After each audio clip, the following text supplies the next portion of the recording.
The river bells tolled across Wintermere as I carried a tray of ink and parchment through the vaulted archive. Mossy light fell through glass high above, painting the shelves in faded emerald.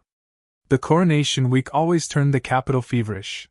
Alphas from every border flocked to swear fealty to the new king, Caelan Thorn of House Greywind, a name said with reverence and caution in equal measure.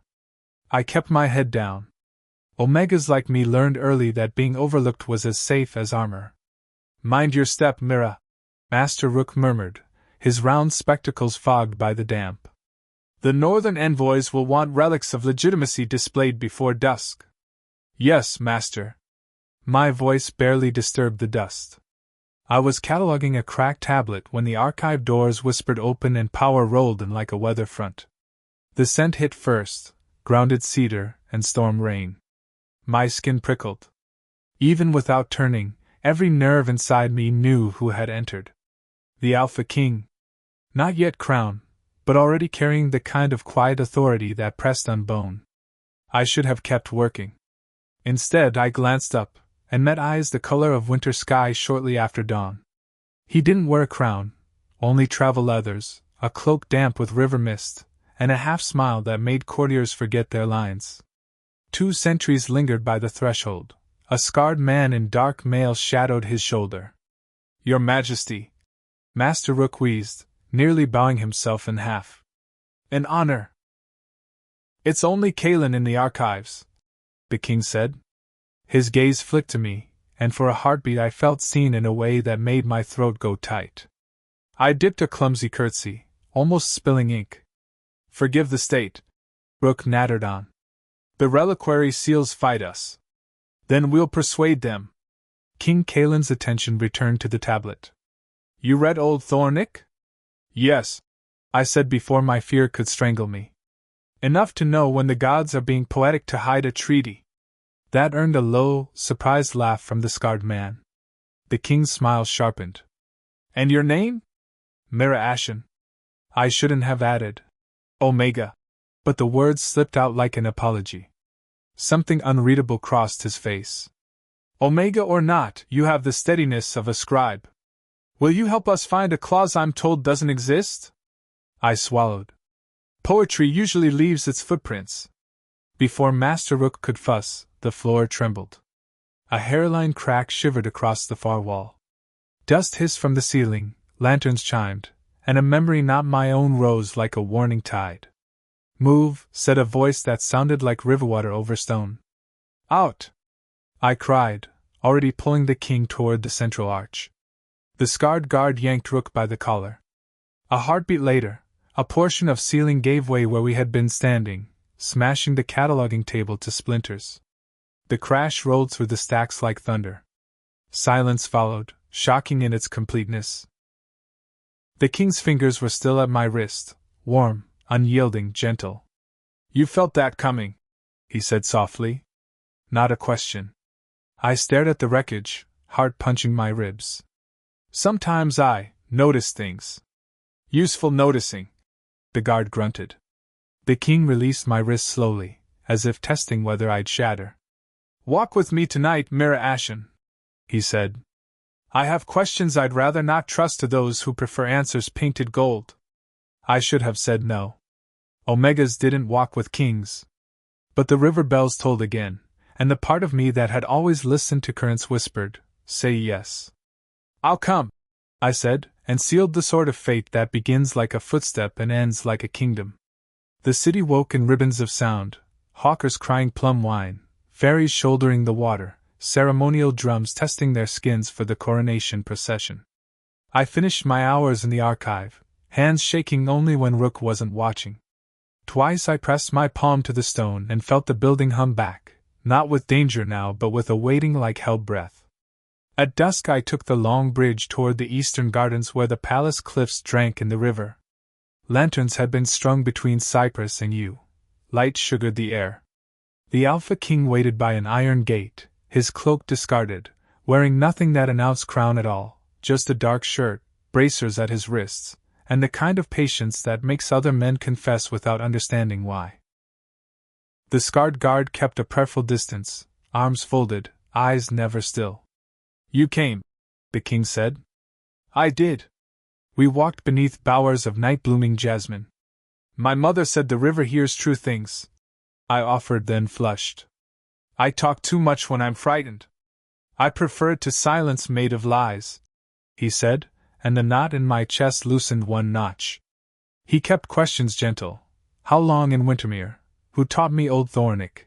Whether the archives sang to my bones or if that was only Rook's doing. He never once asked my lineage. Courtiers always asked lineage. When he finally spoke of the morning, it was only, "How did you know?"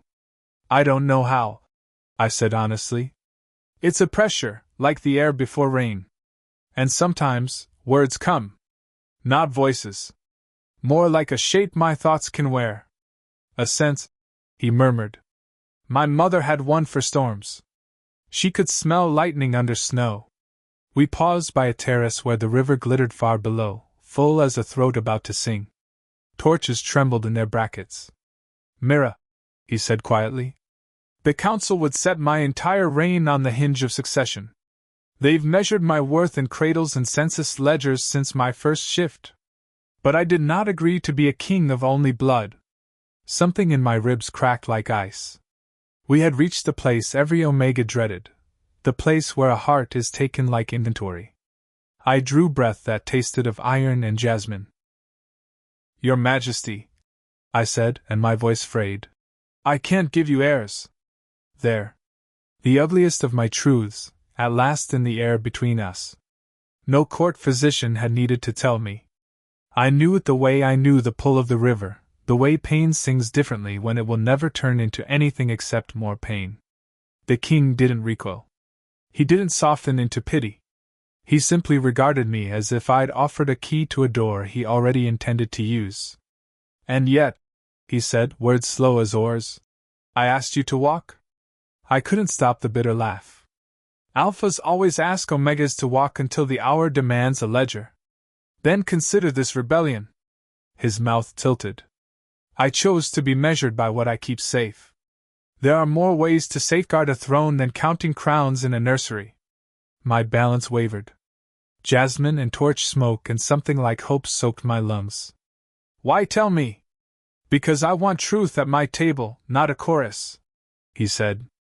And because you pulled me out from under a ceiling that had no business falling. Stay near during the coronation days. When the council snarls, I want your kind of noticing at my shoulder. King Kalen, the scarred guard said softly from the dark. We have company. Figures ghosted between the yews. The northern delegation, lean as hunger, led by an alpha with eyes like chipped iron. He inclined his head to the king, not quite deeply enough. Your Majesty, he said. We congratulate Wintermere on a peaceful succession. General Varg, the king answered, cordial as a blade. Peace favors those who don't test her. Their exchange was all silk around steel. I stood just behind the king, fury and fear twisting together. When the north drifted away again, the guard's mouth flattened. They push, he muttered. Always where they think the stone is cracked. Let them test, the king said. His gaze found me. We'll give them nothing but good mortar. And that night, for the first time since my body had written its verdict in silent ink, I slept without bracing for a sentence I could not appeal. Morning shattered into banners and sun. Bells in every quarter of Wintermere called the packs to the river road. The coronation procession surged like a bright tide. I kept to the shadowed colonnade reserved for scribes and servants, ink-stained and anonymous, my heart banging time to the drums. The Alpha King rode a black mare, bareheaded until the high thorns set the iron crown on his brow at the river's bend. The city erupted. Barge horns bellowed. Pigeons leapt like confetti. I should have watched the crown. Instead, I watched faces, who cheered too loud, who kept their mouths thin, who stared at the new king like he was a problem to be solved or a fire to be stolen. General Varg's northern cohort did not cheer at all. Halfway through the ceremony the pressure returned, subtle at first, then a tightening around my ears, a taste like pennies. Not a falling ceiling. A different wrongness, sleek and deliberate. My gaze snagged on a row of musicians near the river railing. One, a slim flautist, had eyes that never once followed the conductor's hand. His attention flicked past the dais again and again, to the priest, then to the king, then to the exact arrangement of guards between them. Move, the river in me breathed, the word no louder than a thought. I trotted along the shadow of the colonnade until I reached the barge moorings. The flautist adjusted his grip, and in that motion I saw a sliver of glass sheath where a reed case should be. Poison, my bones said, and my mouth was already opening.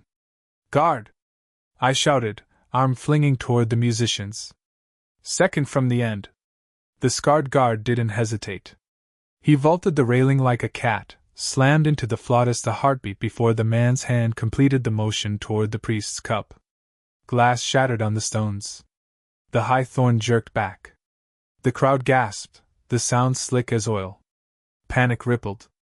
Someone screamed, "North!" And that was all it took for shoves to become blows. I fought like a salmon upstream until a hand closed around my forearm and pulled me into an alcove. "You don't get to die in a stampede," King Kalen said, nearly nose to nose with me, voice low and furious and terribly calm. "Not after that." The rest dissolved under the thunder of boots. His guard pinned the assassin to the stones with a knee. Black liquid bled between the broken glass shards, ugly and sweet. "Vard will call this a madman," the guard spat. "They always do." "Then we'll call it what it is," the king answered. He didn't look at the ruin or the guards or the priest. He looked at me, and it wasn't gratitude that lived in his gaze, not exactly.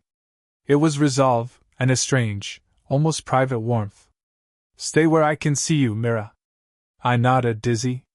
Not because a king had said my name like a promise, but because he had said it at all when the river roared and the city tipped toward chaos. The council chamber smelled of old oak and older arguments. Alphas ringed the round table, crests stitched in thread heavy enough to bruise. The high thorn's rescued cup sat under glass like a sainted relic. The shattered reed case had been carried away to the apothecaries.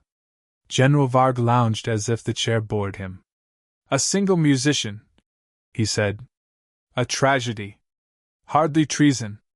A tragedy with a serpent flower tincture that kills a wolf in under 3 breaths," the scarred guard replied.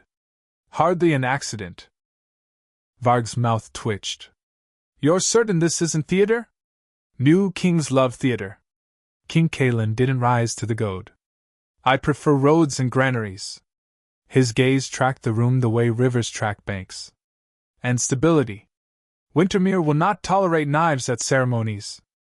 "A city that eats ritual for breakfast chokes on a single blade?" Varg asked mildly. "Enough," the high thorn snapped. They argued in loops designed to tangle. I stood behind a carved pillar, invisible with purpose, tasting that coppery pressure every time the talk bent to heirs. Heirs, heirs, heirs. The word had been polished until it meant nothing and everything at once. When the session ended, the king touched my elbow as the others departed. "Walk." Not a command so much as an invitation he expected me to refuse if I wished. I did not refuse. We crossed into a quieter corridor lined with maps. "You saved the priest," he said. "Again you felt it."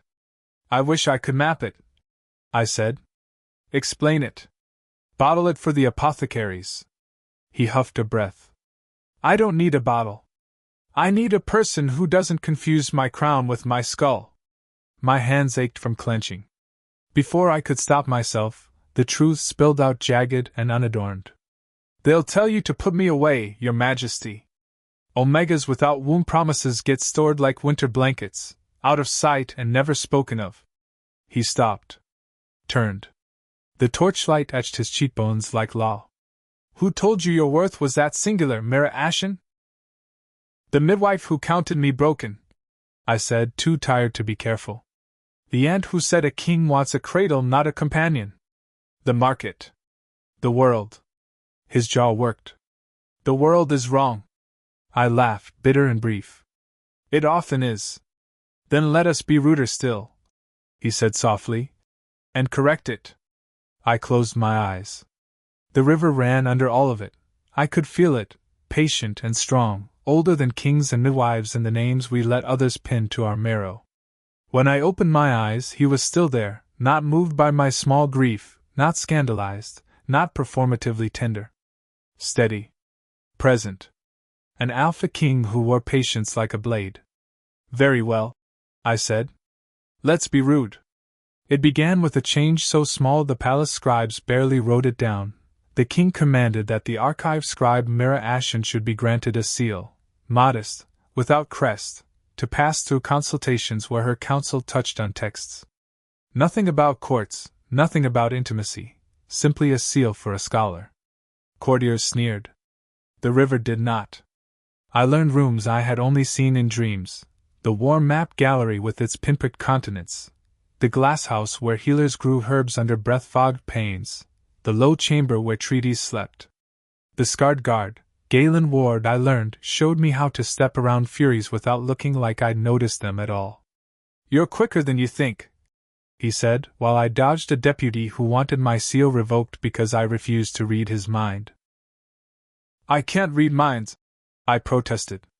You read rooms, Galen said. It's more dangerous. By moonrise, new pressure slid under my skin like a warning current. Not poison. Not falling stone. Something braided of patience and cold decisions, a snare. It hummed when I touched the inked path of the southwest road on the war map. Ambush, I whispered. Galen looked from me to the map. How sure? My throat tightened to a thread. As sure as I am that you keep your left boot laced twice because it once saved your life. He blinked. Then he was moving. Your Majesty, he barked to a passing page. Send for the king. Galen came as if he'd been waiting beside the door all along. I outlined what I felt, the tension at a mill bridge, the way the roads bent around a grove prized by the local pack for its ironbark resin. He listened as if every word weighed the same as iron. We reroute the grain convoy, he said at once, and send riders to the mill with lanterns and the taxman's patience. Not soldiers? Galen asked. Soldiers make men braver, the king said. Lanterns made me a coward twice as a boy. Galen grinned despite himself. A coward lives to tell the story. Exactly. 2 days later the riders returned with an overturned cart of iron spikes, 3 snared boars, and one very embarrassed miller who swore he'd only taken northern coin for a bit of theater. Varg's coy denials at council tasted like old smoke. But the road held, the grain arrived, the city ate. Whispers changed shape. Not all at once, not loud. But the tone changed. And for the first time in my life, I felt the word Omega rest in my chest without cutting as it went in. If the North had a temper, it was patient cruelty. If the river had a temper, it was stubborn grace. Between those tempers, Wintermere learned to breathe. I spent mornings in the archive and afternoons in rooms with windows I had never dared to look through. The king asked about inks and clauses and where language lies when it pretends to be honest. He never asked me to stay when the council devolved into air counting, but he always walked me as far as the garden gate afterwards, where jasmine made even bad hours gentler. One evening the high thorn stopped me in a cloister of carved stone and courteous shadows. Child, he said, and the word did not feel condescending. You know what the council will say. They already say it, I answered. They will say it louder, he warned. About heirs. About omegas. Is truth altered by volume? I asked. He looked, for a heartbeat, very tired. No. But hope is. I am not the king's hope, I said, though the river in me trembled. I am his scribe who notices storms. Sometimes, the high thorn said gently. That is precisely what a king hopes for. He moved on. I stood with my palm flat to the stone until the humming undersound quieted.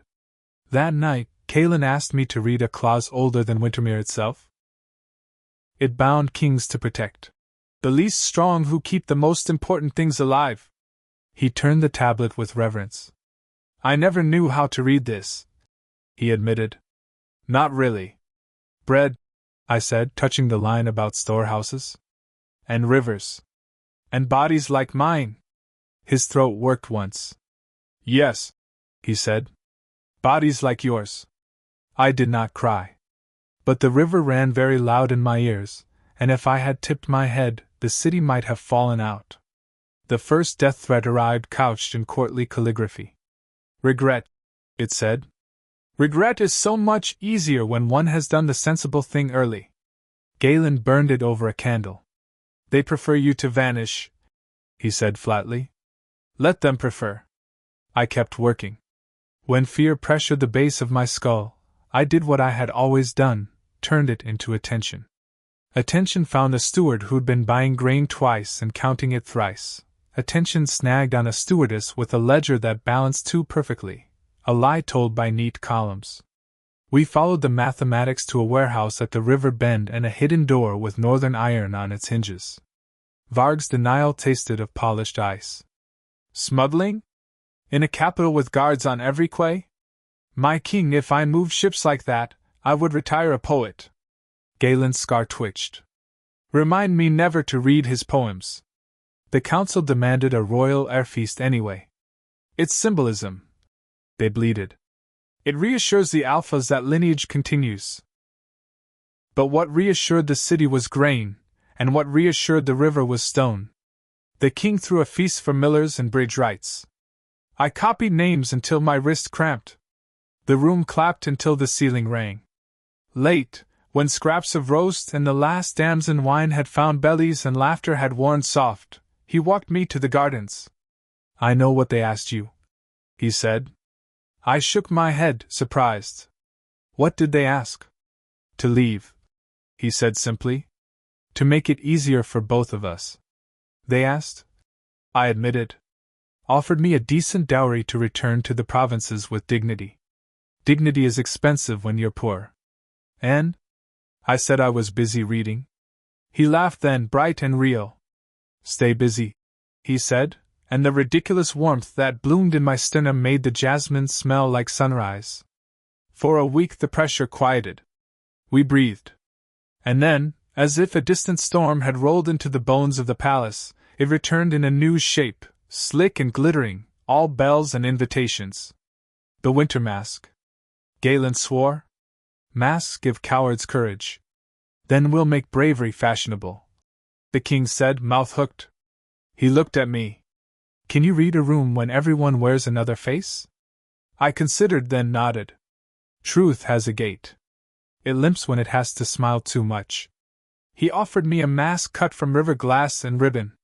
For allegiance, he said, voice deliberately light. For stubborn grace, I answered, tying the ribbon. The maskers filled the hall of reeds until the floor itself seemed to ripple. A silver fox flirted with a butcher's daughter disguised as a swan. A minister wore the face of a wolf and the heart of a ledger. Varg came as an owl, which felt on the nose until I remembered owls eat in silence. The pressure rose when the musicians struck a slow measure. Not poison. Not snare. Not falling stone. Something colder, a theft planned as a kiss. My eyes leapt to the dais where the crown lay under glass, a symbolic indulgence, the actual circlet locked in its reliquary. A jeweled decoy, yes. But symbols move armies. I slipped through dancers and laughter until I found the hinge in the masquerade, a lantern-bearer too nervous for his role, hands too clean for a servant, steps too sure for a guest. He aimed his light not at faces but at locks. When he reached the crown's glass, the latch answered as if it had been softened with song. No, he whispered. I didn't think. I simply moved, shoving the lantern hard enough that hot oil kissed his sleeve, shouting, Fire! So loud the musicians fumbled. The room inhaled sharply and turned as one creature. The thief lunged. I rammed my shoulder into his ribs. We hit the floor in a tangle. He snarled, half-shifted, wolf eyes burning. Galen was there in an instant, knee to the thief's spine, knife at his ear. The king reached me with a hand already outstretched. You all right? My pride rages, I panted. The rest will heal. The owl mask watched from the edge of the dais, expression invisible, intention not. The king's mouth thinned. Enough, he said, not loud and somehow louder than the bells. Wintermere belongs to those who work and those who love it, not to those who carve it into trophies. And as the hall exhaled, I felt the river in the answer, stubborn, ancient, unafraid. The winter mask ended with ash in the sconces and truth barefaced. The jeweled decoy returned to its glass, the thief to a cell with iron that rang like a bell when Galen kicked it shut. Dawn bled pale over Wintermere as the city scrubbed away candle wax and whispers. I slept an hour, maybe two, then returned to the archive to steady my hands with ink. Old Thornick steadied me, rules carved before anyone remembered why rules began. By mid-morning, the council summoned the king to a private reassurance. Private meant crowded with men who mistrusted windows. Your Majesty, purred Minister Selwyn, whose smile never touched his eyes. The masquerade's unpleasantness has unsettled our allies. An air feast will re-anchor the packs. Roads anchor packs, Kalen said. Bread anchors packs. Safety anchors packs. Selwyn's gaze slid to me, though I stood behind a pillar and wore nothing that should have made me visible. Safety begins with certainty of lineage. We all know Omegas. The pause cut politely. Are prized for what only they can offer. I breathed once, then again. The river pressed cool palms to my temples. Galen's stare turned Selwyn's wayward gaze into ash. The High Thorn folded his hands. We will not litigate Mira Ashen's body, he said mildly, as if it were a granary.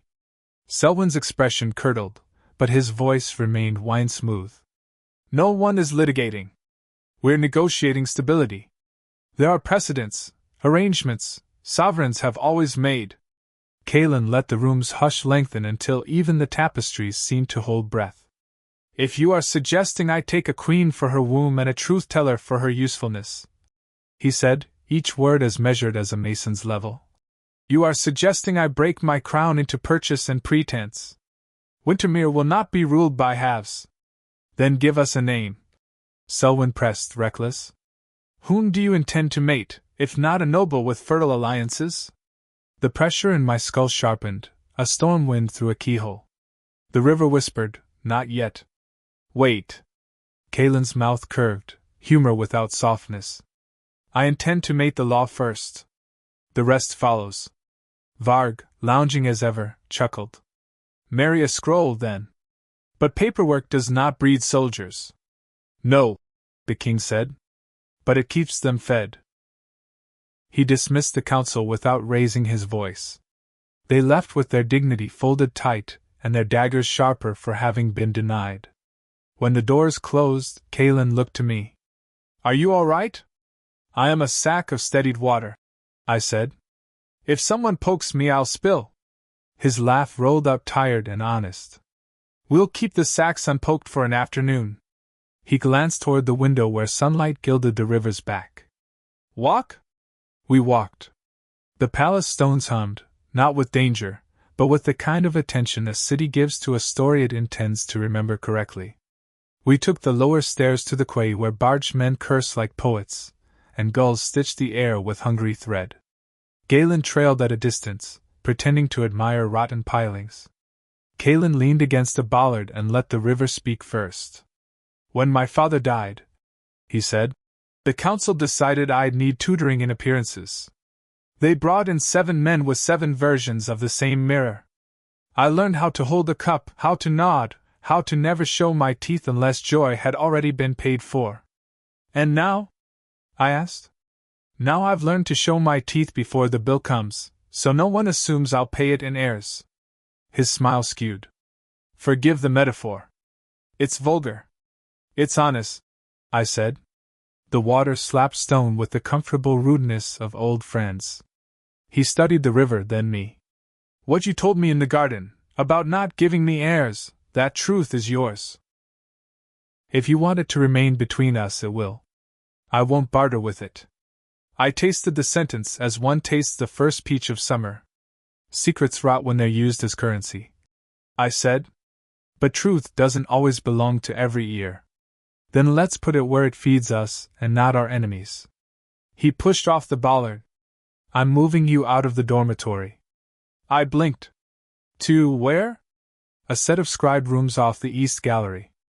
2 locks, yours and mine, and a bell Galen installed that I cannot hear but he swears will strip paint if anyone touches your door without invitation. Galen, hearing his name from a polite distance, lifted a hand. It's obscenely loud. I don't wish to be displayed, I said, heat rising. As a favor with legs. As a roomer in a window. You'll be displayed as a staff member with a bed that doesn't wobble, Galen said. And as a spine who can sleep without listening for dormitory keys at midnight. That's all. He paused. Unless you want the roomer in a window. In which case, I can find a sill. The absurdity snatched a startled laugh out of me. No sill. No roomer. East Gallery, then? His shoulders loosened minutely. The council will bristle, but they bristle over bread loaves. Bread is political, I said. Bread is salvation. He countered.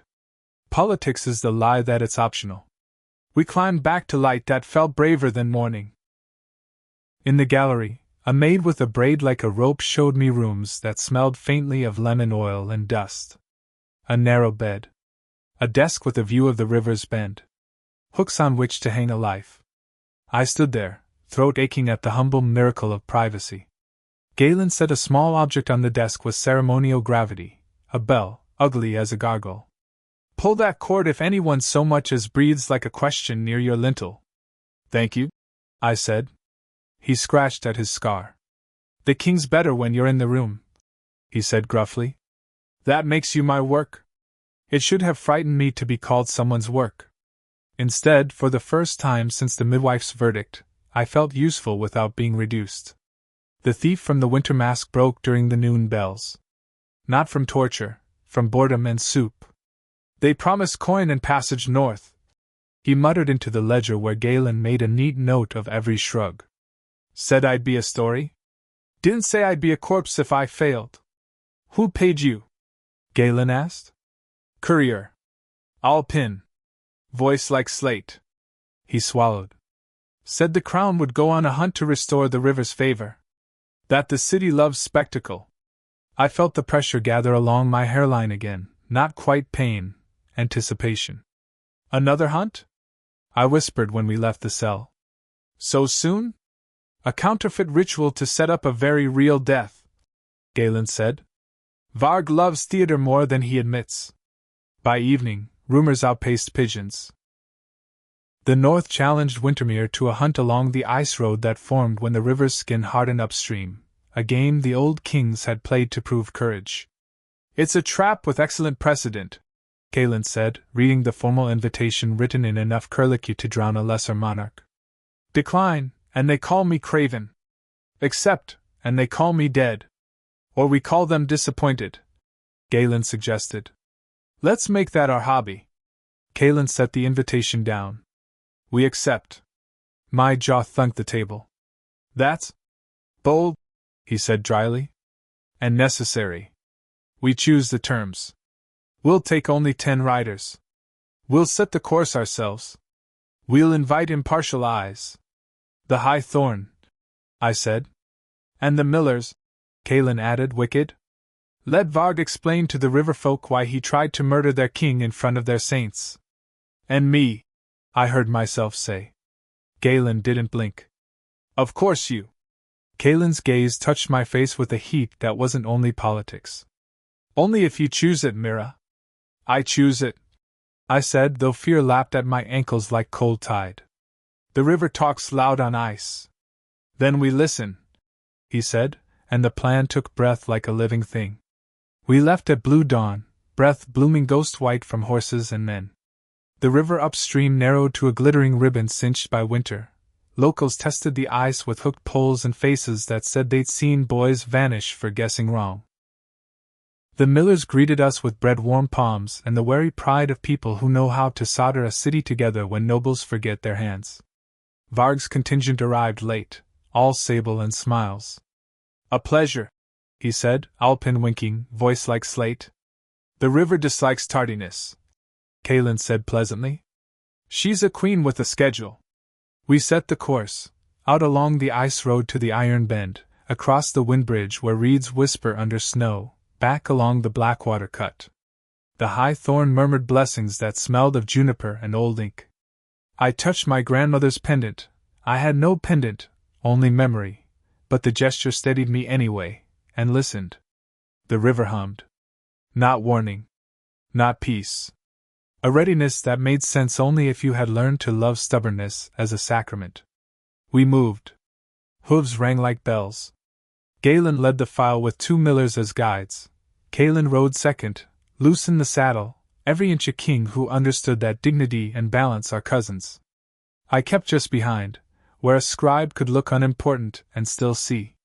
The north drifted near and far with the patience of wolves. The first wrongness came disguised as grace. A clear sheen over dark water, smooth as mirror, too smooth.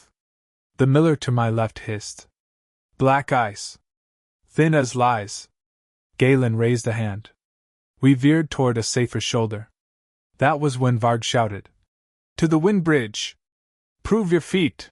and spurred his horse toward the reeds. Kalen didn't race him. He studied the ice. He studied the wind. Then he looked at me like a man checking his compass against the stars. The pressure at my temples tightened, then loosened, left, not right, slow, not swift. "Left shoulder," I called. And paused at the third reed clump. He didn't hesitate. "Left shoulder." Third clump.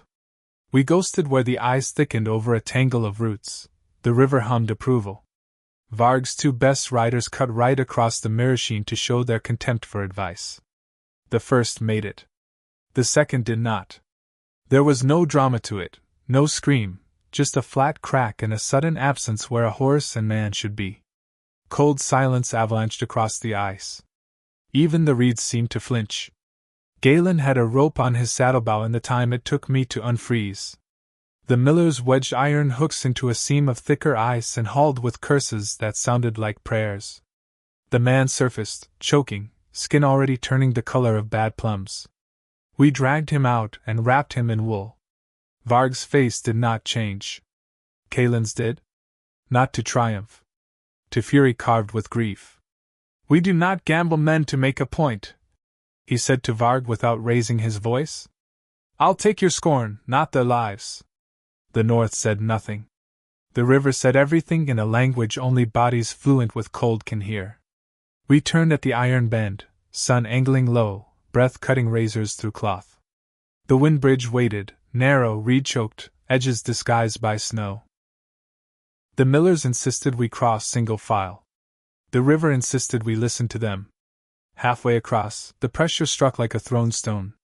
Not from below, from the bank, left of ahead, where the reeds bent wrong in a breeze that wasn't there. "Down!" I shouted without choosing the word. Arrows hissed where heads had been. Galen ripped me from the saddle by pure reflex, both of us skidding hard on our backsides. Millers flattened. Horses danced. Kalen wheeled and put himself between his people and the bank with the idiotic simplicity of a king who thinks he's made of iron. A second volley sang. One shaft snagged his cloak. Another kissed the iron crown and ricocheted into the reeds with a venomous hiss. "Bank!" Galen barked. "Left bank!" 4 riders in northern gray burst from grass like bad promises. No masks now, only faces schooled in the smug arithmetic of an ambush. They leapt for the ice to finish what the arrows had started. The river saved us, or the millers, or just the physics of men who don't live with water. 2 of the 4 hit a thin seam and plunged with screams ripped short by cold. The other 2 reached the crown of the wind bridge, and met Galen Ward, who carried a short axe as if it were the word. No, he did not kill them. He knocked them sprawling and used their shock to bind wrists to saddle rings before their brains understood they'd been spared. "Alive!" Galen ordered, breath fogging. "Alive we can name!" Varg reached the mouth of the bridge with his alpin winking and a carefully curated horror. "Bandits," he said smoothly. "Rash boys with too much winter and not enough bread." Galen squeezed water from his glove and smiled like someone counting to 10 in a language he usually only uses for funerals.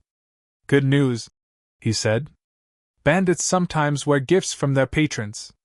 Galen's gaze fell to the bound rider's belt, A stamped strip of silver, Almark faint but clear.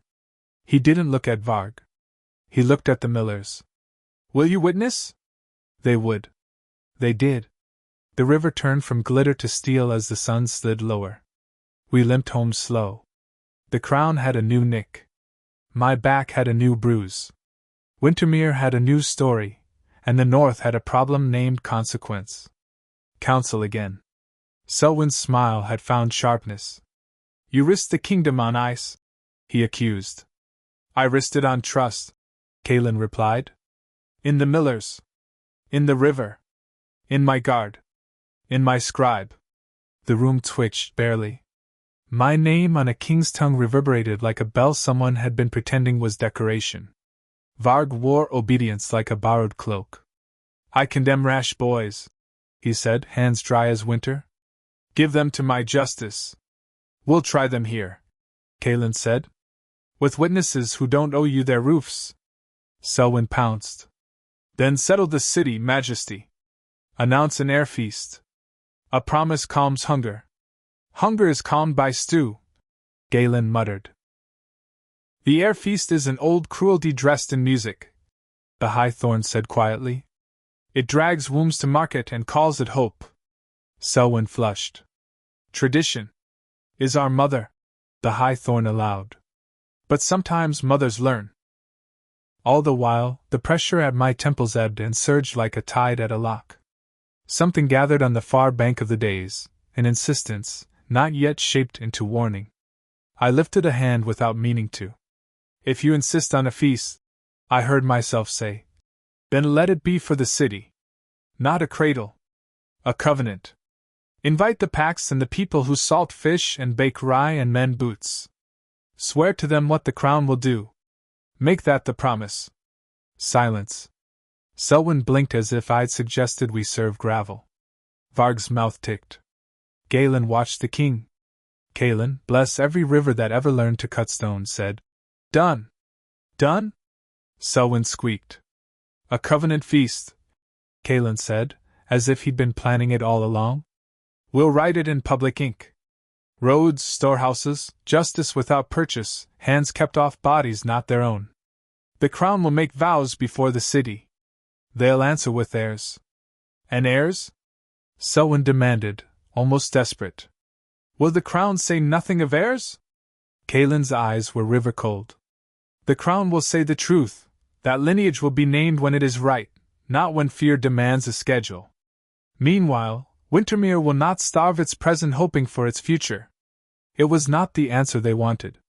It was the answer we needed. The council broke ragged, like a wave that had lost its timing. After, in the quiet corridor that had become a corridor we never named, Kaelin leaned against stone and let the weariness show. Covenant feast, he said. You hand me a mountain and call it bread. Bread keeps, I said. Mountains do too. He reached for my hand then, unsure until he wasn't. I let him take it. My heart, fool, tiger, river, did 3 different things at once and survived all of them. Preparations turned the palace into a forge. Scribes ran like deer, bakers cursed like old captains, and somewhere a violinist decided the key of the city was E minor. I copied the covenant articles until my wrist went numb, then copied more. The High-Thorn added a clause that made my ribs ache with its gentleness. No child born in Wintermere shall be weighed for worth by the measurements of their body. Write that twice, he said. Once for the parchment, and once for the walls. I traced it onto plaster with charcoal that left my hands the color of smoke. Galen stood guard so the bolder ministers wouldn't lean over my shoulder to correct my letters into more obedient shapes. You look, he observed, like a person who knows the ending of a song before the singer learns the first verse. I don't know the ending, I said. But I know the key. What is it? Mercy, I said, and my voice broke on the first syllable like a lark startled from a hedge. Night fell with frost. The city smelled of onions and hope. I sat at my new desk and watched the river breathe fog into the galleries. Sleep found me only when I finally got tired of being afraid. Sometime near moonset, soft knuckles tapped my door. The bell stayed silent. Invitation, not alarm. I opened to find Kalen with a bundle that turned out to be a cloak, plain wool lined with something that did not snag my skin. For the feast, he said, awkward and not kingly at all. The council will gnash their teeth if you wear archive brown. And I wanted you warm. The cloak smelled of clean wood and soap. You didn't have to. I know, he said quickly. I wanted to. Care makes cowards of us all. It also makes courage simpler. I lifted the cloak, heavier than my usual, lighter than duty. Thank you? He looked as if he wanted to add a sentence, and had no good verbs left that wouldn't cost us both. Instead he bowed, absurd, real, and left me staring at wool like it might answer a question. The river answered instead, steady, patient, older than all the rooms we build to hide the softest parts of ourselves. I slept with the cloak folded at my feet and dreamed of bells that rang like spines being set true. The Covenant feast didn't look like a royal thing. It looked like a market after rain, or a wedding where the bride is the city. Banners from every quarter, Fisher blue, Miller white, Cobbler russet, touched like cousins above the square. The crown sat on a plain table beside loaves stamped with wheat sheaves. The high thorn staff leaned against the leg like a walking stick someone's grandfather forgot to hide. I wore the cloak. Galen wore the expression of a man who expects knives but prefers pie. Kalen wore no jewels. Only the iron crown and a face that said he'd rather dig ditches than lie. He took the table with both hands and the square sank quiet. We've written promises, he said, and his voice carried without shouting. Not to take. To give. Roads fixed before parades. Granaries opened before rhetoric. Courts that hear the poor as well as the polished. Bodies not weighed like cattle. Hands off those who say no. These are not favors. These are our side of the covenant. He looked at the millers, the fishers, the cobblers, the grandmothers with elbows like weapons. What's yours? To my amazement, the city answered in unison like a tide. We work. We warn. We witness. It felt like a vow the river had been wanting to hear for years and only just got brave enough to ask. The high thorn set his staff between crown and bread. So sworn, he said softly, and somehow it rang. Selwyn hovered like a fly near honey. And heirs? He called, unable not to. Kalen didn't flinch. He did not hide. He did not pretend politics requires delicacy when truth demands a spine. Lineage will be named when it honors the living as much as the unborn, he said. Until then, we build the kind of kingdom an heir could survive without cruelty. A hush fell that wasn't rage and wasn't joy. Something else. Something like recognition. Then the pressure in my skull knifed bright. Not from the crowd. From above. From a balcony where a tapestry stirred without wind, where a shape darker than shadow lifted the gleam of a blade. It was too far for Galen to leap, too close for archers to aim without hitting the crowd. Move, said the river. I didn't think. I grabbed the bell cord Galen had installed at my door, and yanked the knot I'd been practicing out of nerves, a knot he taught the watch to answer with their bodies before their questions. The cord ran up the gallery wall to a brass tongue none of the ministers had noticed. The bell screamed. Paint might have stripped, pigeons fled, the city flinched as one creature.